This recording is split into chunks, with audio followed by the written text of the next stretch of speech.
Hey, friends and revolutionaries. You know, I figured, by golly, if there's a Batman movie coming out with Bane as the main villain, then it's time we take a look at his figure. And by that I mean, it's time to take a look at the DC Universe Classics Wave 10 Bane series. I've been sitting on this set for a while and figure, you know what? Now's the time. It's time to get a look at that Bane figure. So, I figure we go ahead and kick things off. Because this is a very, well, I won't call it Bat-heavy wave, though almost everyone in it has something to do with Batman. Mercury, which is the first one we're going to look at, I don't know if he does. I don't know if he really does have any connection to Batman. You know, the Metal Men are the kind of characters that strike me that they might have been in The Brave and the Bold at some point. But just as a character, Mercury, really? Metal Men? I don't know. I wasn't all that keen on Iron when he came out, so Mercury, same kind of thing. Nah. It's like, whatever. But he's in the set, so we'll take a look at him. We'll kick him off first. Take a look at the packaging, which, you know, it's actually kind of interesting to go back and look at the big box store version of this packaging, which has kind of the classic yellow and orange card. The one you get online now actually has more of a black and white or a blue and white kind of style to it. So it's very distinctive, the online version versus the big box store versions. But yeah, this was definitely the last packaging style before it finally kind of drifted away. And I still think it's great. I still love Mattel packaging. It looks fantastic. They've got the explosion in the back with the various layers on the bubble kind of projecting out that same shape, which is pretty cool. And of course you can see on the card there's Batman, Flash, Green Lantern, Aquaman, and Superman up at the top. I mean, I still think it's amazing they don't have Wonder Woman somewhere on here. They're just missing Wonder Woman. She's the only one that's not here. In some ways, I think getting rid of Aquaman and putting Wonder Woman probably would have been something better. I mean, she's up there in the top corner with another Green Lantern and Martian Manhunter. It's funny there is another Green Lantern, isn't there? Or is that Kyle? I guess it's Kyle. Okay, anyway. Yeah, it's got most of the original Justice League, but no Wonder Woman. You know, I don't know. Not a Wonder Woman fan, so I don't mind. One other thing they did on this packaging, or with this packaging, which is actually very cool, is instead of having like a portrait of the character here, they've given him kind of an icon, kind of his emblem, if you will. And of course that's Mercury, the Mercury Metal Men sort of thing. It's also something where if you collect the figures and you stack them one on top of the other, you can actually tell who the figure is simply by looking at the little icon on the bottom. I mean, I don't know about you, but if I have my figures in packaging for display, they're usually hanging up somewhere. You know, I've got them hanging on a wall or something. But if you do, keep them in a closet or something and have them stacked, yeah, it's actually not a nifty little quick reference that I really like. On the back, there is the other picture of Mercury with the other figures that are in the set. Here we have Jonah Hex, the Creeper, Riddler, Robin, nice old school Robin, Mercury, who we're doing now, and then the Azrael Batman, which will finally lead us to Bane. Oh, this is going to be so cool. For the write-up, for his bio, it says, when robotics genius Will Magnus created his miraculous metal men, he not only brought different metal and alloys to life, but he also gave them distinct personalities. Quick-tempered with nasty attitude, Mercury can go from solid to liquid, allowing him to pass through or fit into small spaces with ease. He's generally angry and sarcastic, but he masks interior nobility and true devotion to his team. You know, it's kind of like that iconic guy you love to hate, you know? Just that guy who's got a bad attitude. You really don't want him around, but he actually can get the job done. You know, that's what it sounds like. I don't know the Metal Men, but that's what it sounds like. Statistics, first appearance was Showcase number 37, 1962. Real name Mercury. Occupation member of the Metal Men. Base of operations Magnus Labs. And special abilities, I think this is interesting, gives him, animated by a device called a respondometer, giving him both his life or his form and personality. So among his abilities. Now abilities, Okay, Superman can fly, he has heat vision, freeze breath, you know, superhuman strength, you know, darn near invulnerability. These are abilities. Among the abilities that Mercury has, being animated by a device called the respondometer, giving him both his form and personality, is one of his abilities. Wow. That is something. But on top of that, he can also liquefy at will. So, I guess he can do something.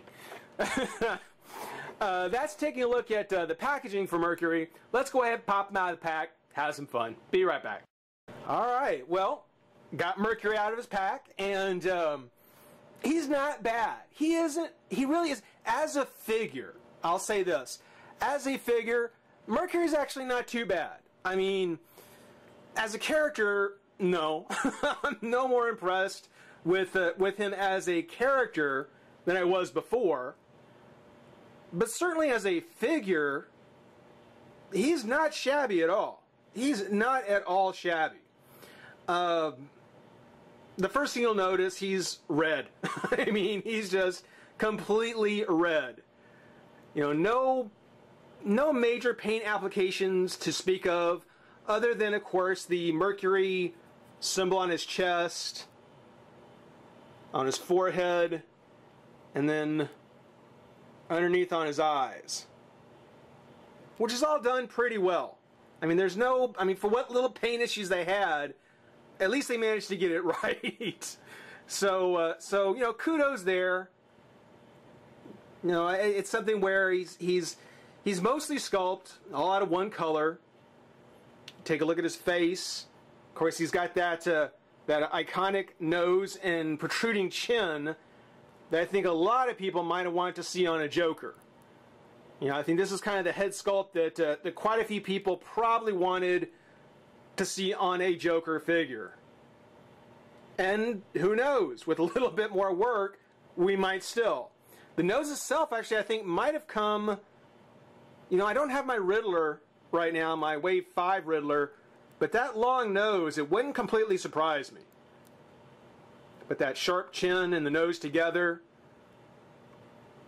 You know, I don't think a retooling of the hair would be too hard. He's already got kind of a little smirk on there. You could maybe do a Joker head out of it.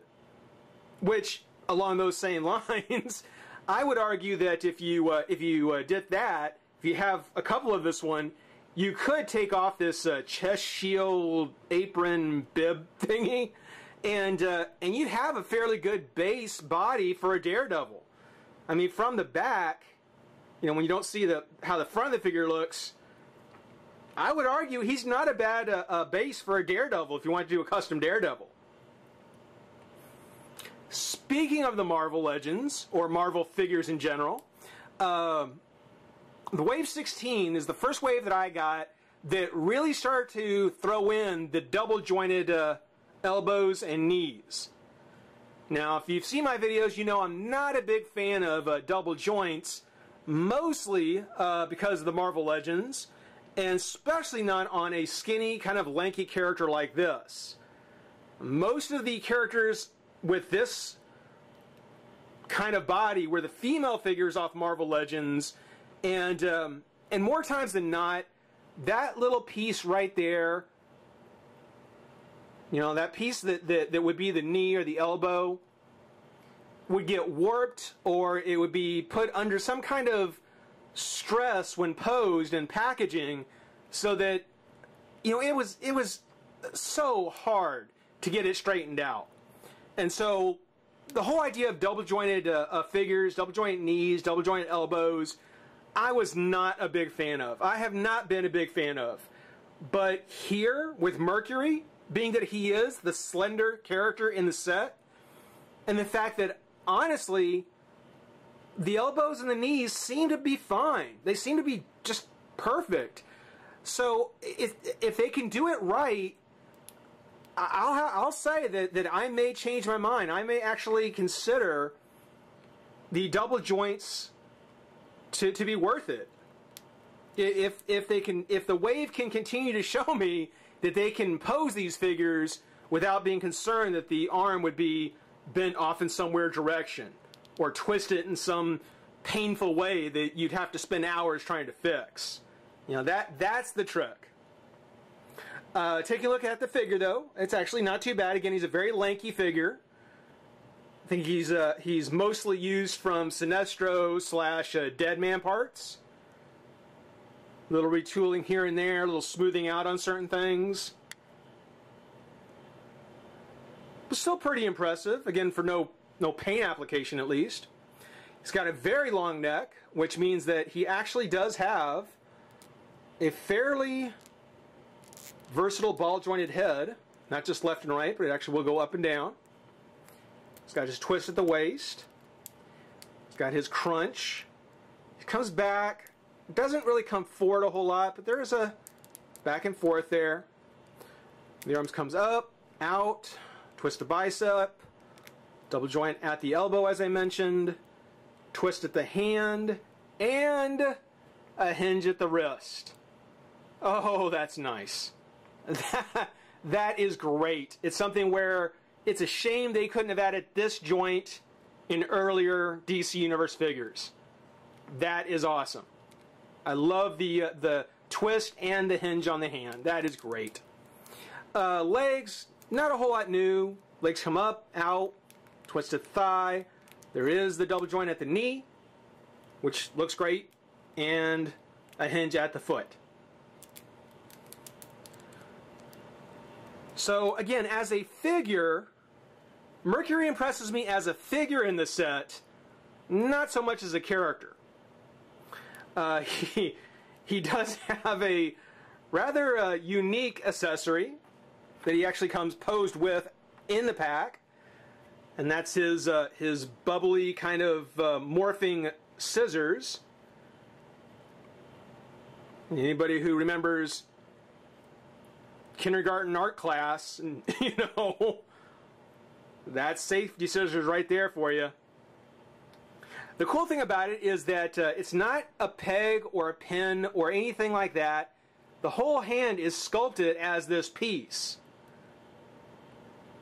And again, this is a kind of a new thing for Mattel, to actually say the whole hand was going to have this thing on it. Normally it would just be this thing that would just kind of, sort of clip over it. But they still wanted to be able to give you the chance, and let's see if I can pop this out. There you go. I still want you to go ahead and have a chance to pose him without it, so you get a unmorphed hand, like so. Still with the hinge at the wrist.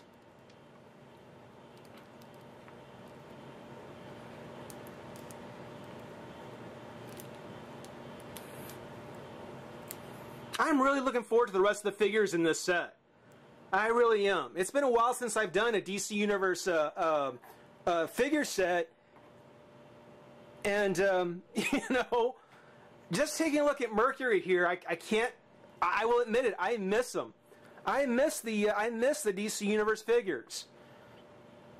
I'm really looking forward to getting the rest of these. Not only to see the other figures, but as you can see, because he's the lanky guy in the series, he's going to come with the largest piece, which is Bane's upper torso. Guy's going to be huge. But yeah, to get the other pieces of Bane and see how the rest of these DC figures turn out, I'm going to be pretty excited about it. Again, I haven't been working with the 6-inch comic characters in a while. This is going to be a lot of fun. Hope you guys enjoyed it. Hope you're going to continue to enjoy it. Rate, comment, subscribe, join the revolution. We'll see you soon. Bye-bye.